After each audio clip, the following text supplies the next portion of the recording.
The sun is also what allows us to live on Earth. Without the sun, there would be no heat. There would be no light.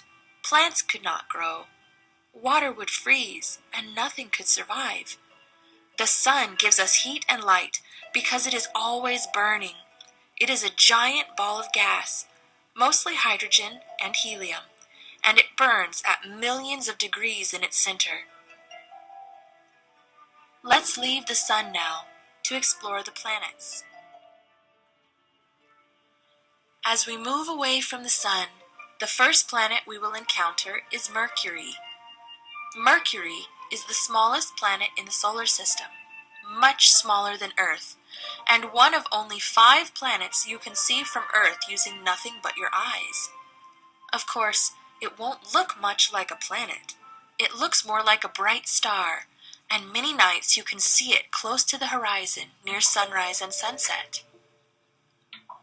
Mercury is a lot like our moon. It's small and has a rocky surface with craters on it. It has no moon of its own and no air to breathe. You probably wouldn't enjoy a visit to Mercury, since temperatures are boiling hot in the sun and freezing cold in the shade. Something interesting about Mercury is that it is the fastest planet to go around the sun. It only takes 88 days. Next is Venus, the second planet. Some people call Venus Earth's sister because the 2 planets are very close in size and gravity, but they are very different on the surface. First of all, it is very hot. Venus is the hottest planet in the solar system.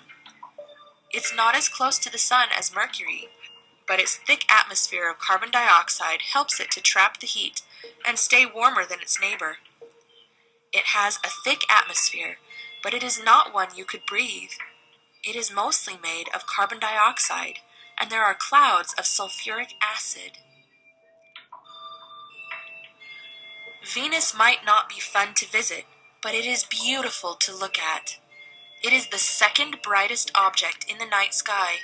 The only thing brighter is the moon. If you are looking at a sunrise or a sunset and suddenly notice what looks like a very bright star, you are probably looking at Venus. After Venus comes Earth, the third planet from the sun. Of course, you know all about Earth because that's the planet where we live. Earth is what's called a Goldilocks planet because it's not too hot and not too cold.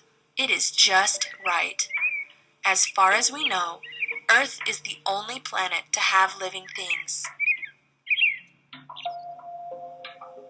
Let's leave Earth again for a moment, though, and visit Mars, the fourth planet from the sun.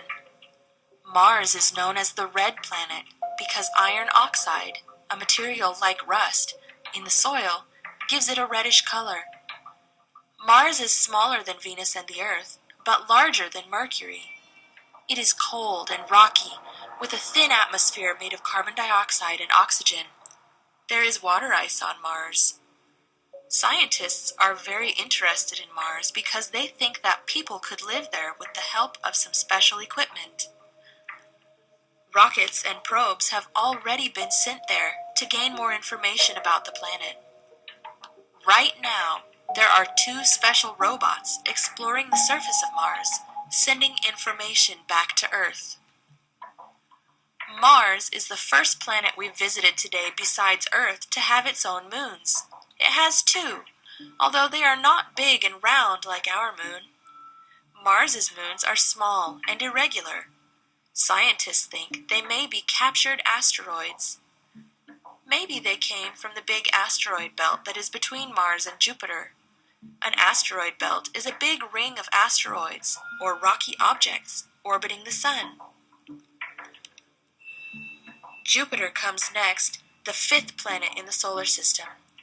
Jupiter is the largest planet and is something called a gas giant. It is called this because it is really big and made mostly of gases.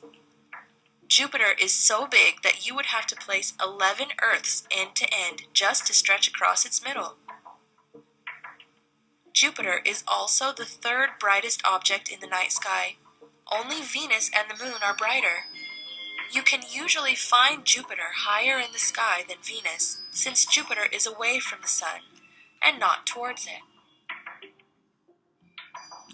Jupiter has at least 67 moons that circle around it, but 55 of them are very small, only about as big as a mountain or smaller.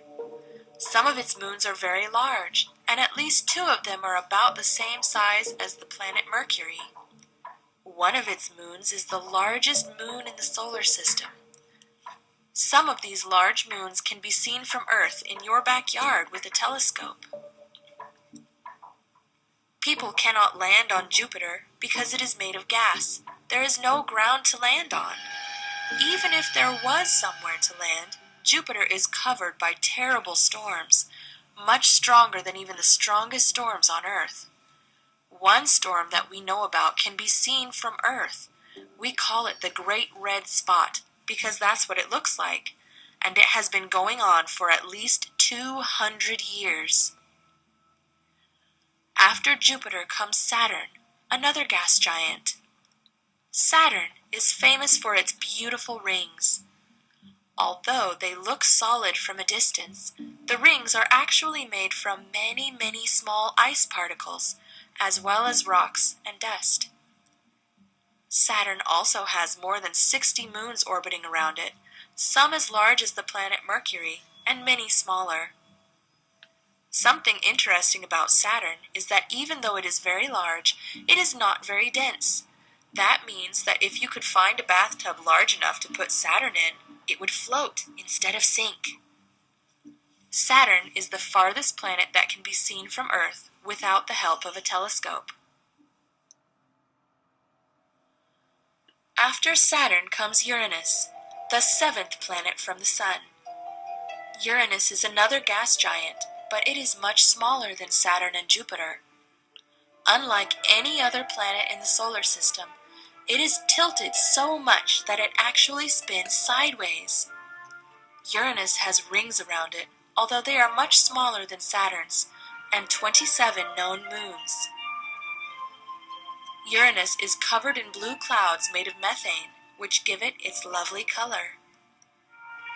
Very similar to Uranus is Neptune, the 8th planet from the Sun. Neptune is another gas giant, and like Uranus, it has methane in its atmosphere, so it also looks blue. Neptune is a darker blue than Uranus, and scientists aren't sure why. Neptune has a few thin rings and 14 moons that we know about. Because Neptune is so far out in space, it takes it a very, very long time to go around the Sun. Remember Mercury, that only takes 88 days to go once around the Sun? Poor Neptune takes over 164 years to finish an orbit around the Sun. The last time that Neptune was in the same place it is now was before the American Civil War, before computers, phones, airplanes, or cars had been invented. Neptune has the longest orbit of any planet in the solar system. Now you may think that I've forgotten someone. Pluto. Pluto was discovered in 1930 and was listed as the 9th planet in the solar system. As it was studied longer, scientists realized how small it is.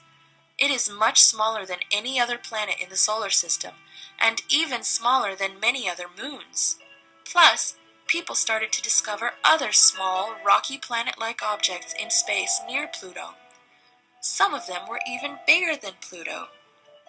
In 2006, after 76 years being listed as a planet, Pluto was declared a dwarf planet to show that it was something that was like a planet but much smaller. There are at least 6 dwarf planets in the solar system, and possibly many, many more. That leaves us with 8 official planets in our solar system: Mercury, Venus, Earth, Mars, Jupiter, Saturn, Uranus, and Neptune. I hope you enjoyed exploring the solar system with me today. Goodbye till next time.